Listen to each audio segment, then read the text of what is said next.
what we're really now seeing is that both of them, having posed as the victim for so long, are really the aggressors. And what I really thought at the end of it as well was this, which I think is a very, very pertinent point. When they came across for the Queen's funeral, and there was that amazing scene outside the castle of meeting the well-wishers in the walk, there was always talk of reconciliation. Charles and William and Kate go one side, Harry and Meghan the other side, smiling and all the rest of it. But at that time, William didn't know that Harry and Meghan had already recorded their poison for Netflix. It was already edited. All the stuff that we heard today about Charles lying, about William screaming and shouting, was in the can, was being edited. The whispers started months ago, buried deep in palace corridors where only the most trusted insiders dare to speak. Prince Harry, the same man who torched his royal connections and fled to California, has been quietly plotting something unthinkable. He wants back in. Not just back in the family, but back in the institution he publicly destroyed. The audacity is staggering. But what's driving this desperation might shock you even more. Investigative author Tom Bower, the man who's made a career exposing royal secrets, has uncovered what he calls the most pathetic chapter in Harry's post-royal saga. According to Bower's sources, Harry has been reaching out to former palace contacts, testing the waters for a potential return. But here's the twist that has everyone from King Charles to junior staff members absolutely livid. Harry doesn't want to come crawling back as a humble, reformed prince. He wants to negotiate his own terms, create some kind of hybrid role where he can be part-time royal, part-time Hollywood celebrity. The sheer arrogance has left palace insiders speechless. One senior aide reportedly told Bower's team that Harry's approach felt like someone trying to negotiate with a house they'd already burned down. The conversations, when they happened at all, were brief and brutal. Palace staff who once fetched his morning tea now won't even acknowledge his existence. The message coming back through intermediaries has been crystal clear. You made your choice, live with it. But what's really driving this sudden interest in reconciliation? The answer isn't love, loyalty, or family bonds. It's money, and lots of it disappearing fast. The financial reality behind Harry and Meghan's California dream is turning into an absolute nightmare, and industry insiders are watching the slow-motion collapse with a mixture of fascination and schadenfreude. Let's talk numbers, because they tell the real story here. When Spotify terminated their exclusive deal in June 2023, they didn't just lose a paycheck, they lost their credibility. That $25 million contract was supposed to be their golden ticket, proof that the Sussex brand could translate royal connections into cold, hard cash. Instead, it became a public humiliation. Spotify executives reportedly described working with Harry and Meghan as frustrating and unproductive, with one source claiming they were more interested in controlling the narrative than creating compelling content. Netflix isn't looking much better. Their $100 million deal runs out in 2025, and industry whispers suggest the streaming giant is already exploring exit strategies.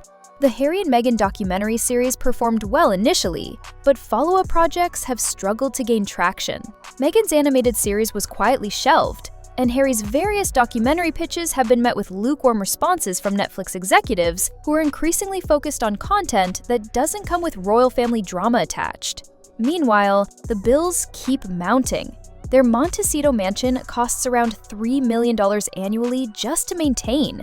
Add in private security, which runs approximately $2 million per year, plus staff salaries, travel expenses, and their lifestyle choices, and you're looking at somewhere between $8 to $10 million in annual expenses. That's not including the loans they reportedly took out to purchase the property or the ongoing costs of their various business ventures that have failed to generate significant revenue. Meghan's lifestyle brand launch has been nothing short of catastrophic. The American Riviera Orchard venture, complete with Instagram teasers and celebrity friend endorsements, has produced exactly 0 products for actual sale. The trademark applications hit legal roadblocks, the business plan appears non-existent, and industry experts describe it as amateur hour masquerading as luxury branding. One marketing executive told trade publications that watching Meghan try to become the next Martha Stewart was like watching someone attempt brain surgery with a butter knife. This financial pressure cooker is what's really driving Harry's alleged attempts at royal reconciliation. Sources suggest he's painted himself and Meghan as victims of circumstance, claiming they left the royal family to protect their mental health and family safety. But now, they're ready to serve the crown again. The problem is, nobody's buying it, especially not Prince William. If King Charles represents disappointed paternal authority, William embodies something far more dangerous: brotherly betrayal turned to stone-cold rejection. The future king has reportedly made it abundantly clear to everyone within the palace ecosystem that Harry is persona non grata, not just temporarily, but permanently. William's stance isn't emotional, it's strategic and absolute. The breaking point wasn't just Spare, though that book certainly sealed the deal. It was the accumulation of every interview, every documentary, every calculated revelation designed to maximize publicity while minimizing accountability. William watched his brother turn their mother's death into content, their private conversations into book chapters, and their family conflicts into Netflix episodes. For someone who spent his entire life protecting the monarchy's dignity, Harry's behavior represents the ultimate betrayal. Palace insiders say William has given explicit instructions to his staff. Harry's name is not to be mentioned in meeting rooms, his representatives are not to be granted audiences, and any suggestion of reconciliation is to be immediately shut down.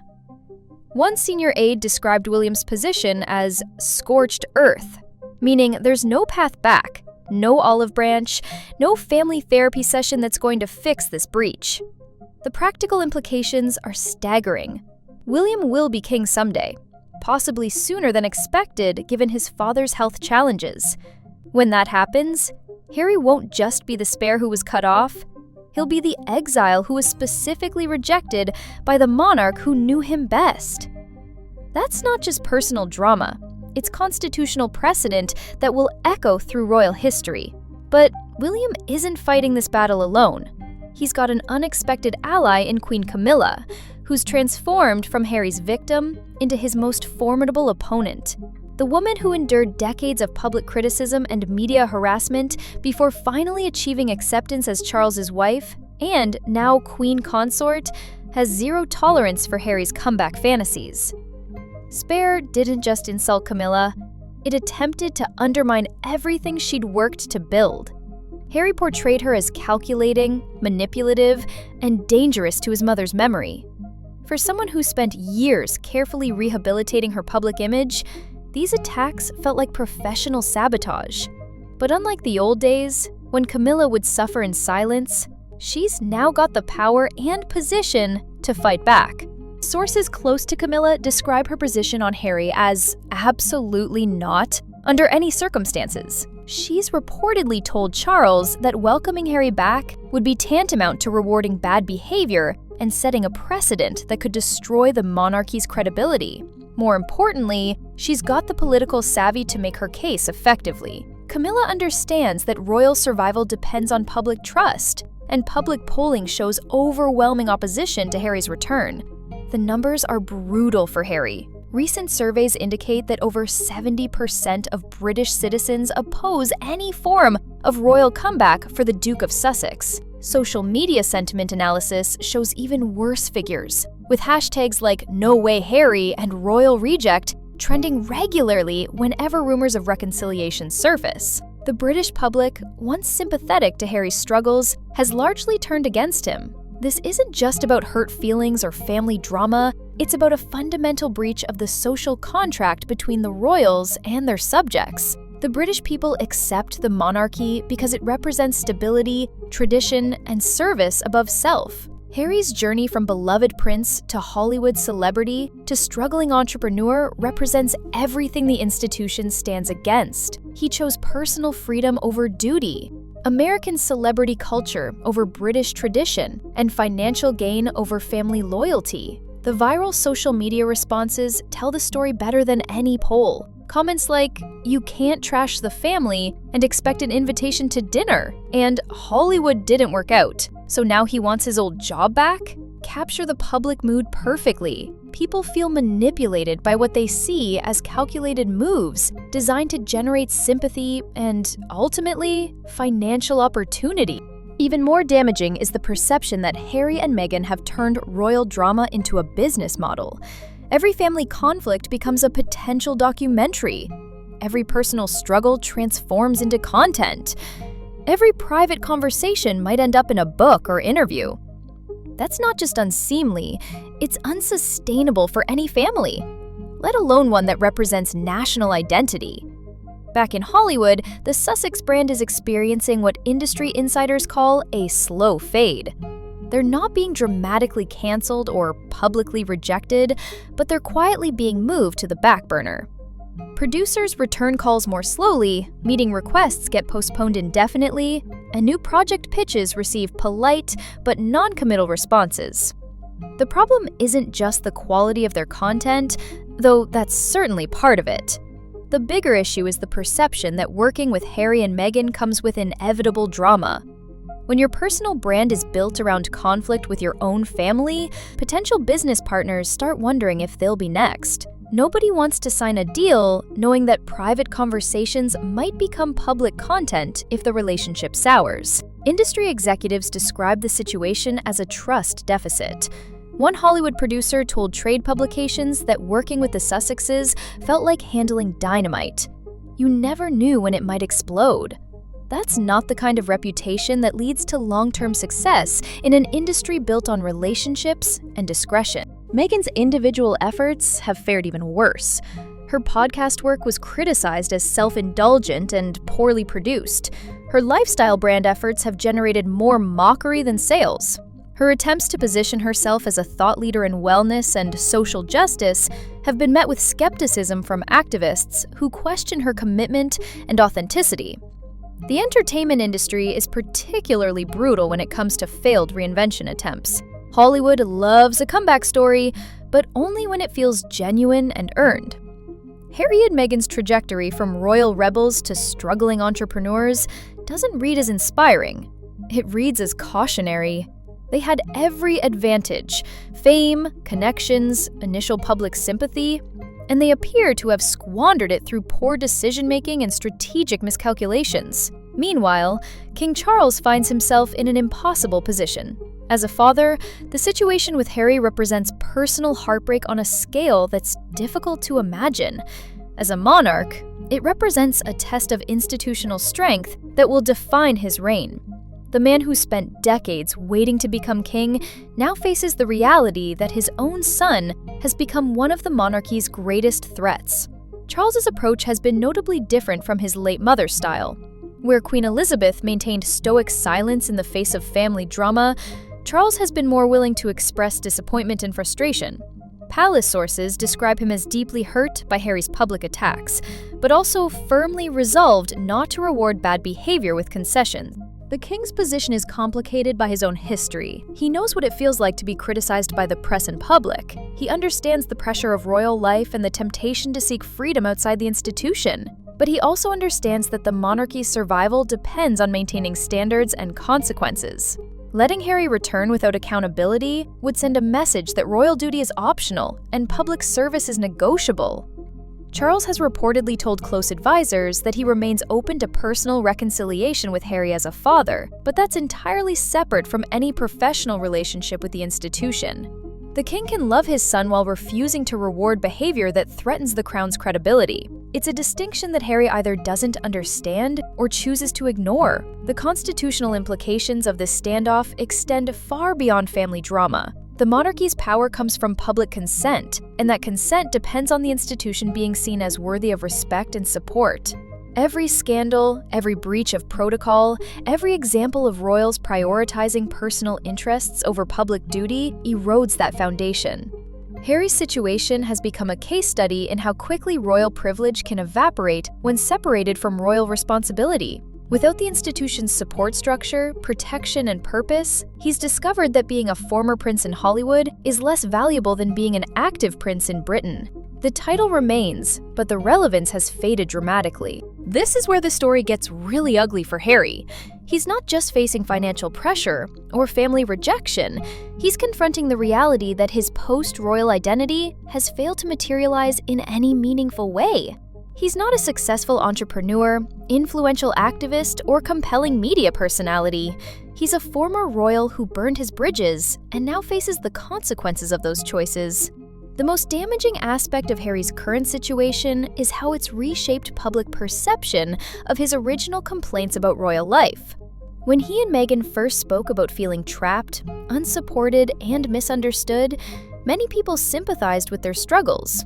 But watching their subsequent attempts to monetize those struggles has changed the narrative completely. People now question whether Harry's original grievances were genuine concerns about family dynamics and institutional pressure, or calculated moves in a long-term strategy to build an independent brand. The fact that he's now allegedly trying to negotiate a return suggests that his problems with royal life weren't as fundamental as he claimed. You don't try to go back to something that was genuinely traumatic unless your alternatives have proven worse. The palace's response to Harry's alleged comeback attempts reveals just how completely he's burned these bridges. This isn't a temporary cooling-off period or a family feud that time will heal. This is institutional rejection backed by constitutional precedent and public opinion. The monarchy has survived world wars, divorces, scandals, and succession crises. It will survive Harry's exile too. For the royal family, Harry's situation represents a painful but necessary demonstration of consequences. Future royals will understand that choosing personal freedom over institutional duty comes with permanent costs. You can't have the benefits of royal status without accepting royal responsibility. You can't criticize the institution publicly and expect private reconciliation. You can't turn family relationships into content and maintain family trust. The final insult in this whole saga might be Harry's apparent belief that he holds cards worth playing. According to sources familiar with his alleged outreach efforts, Harry seems to think the royal family needs him more than he needs them. He's supposedly arguing that his global profile and modern perspective could help the monarchy connect with younger, more diverse audiences. This fundamental misreading of his own value and the institution's needs reveals just how disconnected Harry has become from British reality. The monarchy doesn't need him to stay relevant. It needs him to stop being a distraction. His global profile is increasingly associated with family drama and failed business ventures, not royal dignity or public service. The younger, more diverse audiences he claims to represent have largely moved on from royal fascination entirely. Social media sentiment analysis shows that Harry and Meghan's support comes primarily from people who were already critical of the monarchy, not from people who might be converted to royal supporters. They've become symbols of rebellion against the institution, not bridges toward modernization. William and Catherine, meanwhile, have successfully positioned themselves as the modern face of royalty without sacrificing tradition or dignity. They've managed to be relatable without being controversial, contemporary without being radical. They represent the evolution Harry could have been part of if he'd chosen patience over publicity. The contrast between the brothers' approaches couldn't be starker. William chose incremental change within established structures. Harry chose dramatic rebellion followed by attempted negotiation from weakness. William built bridges, while Harry burned them. William earned respect, while Harry demanded it. As this saga reaches what appears to be its final chapter, the lessons are clear and brutal. Royal privilege without royal responsibility is just celebrity status, and celebrity status without genuine talent or achievement is temporary at best. Harry discovered that being a prince matters only when you're willing to do the work of being a prince. The monarchy will continue its 1,000-year evolution, adapting to new challenges while maintaining core principles. Harry will continue his search for relevance and financial stability, possibly learning that some bridges once burned can never be rebuilt. The crown doesn't chase after those who abandon it. It remembers, it adapts, and it endures. His alleged attempts at reconciliation aren't just being rejected, they're being ignored entirely. That might be the most devastating response of all. Harry has gone from beloved prince to public critic to irrelevant exile. The institution he thought he could pressure into change has simply moved on without him. The final verdict on Prince Harry's royal comeback isn't just no, it's who's asking. And that might be the cruelest rejection of all.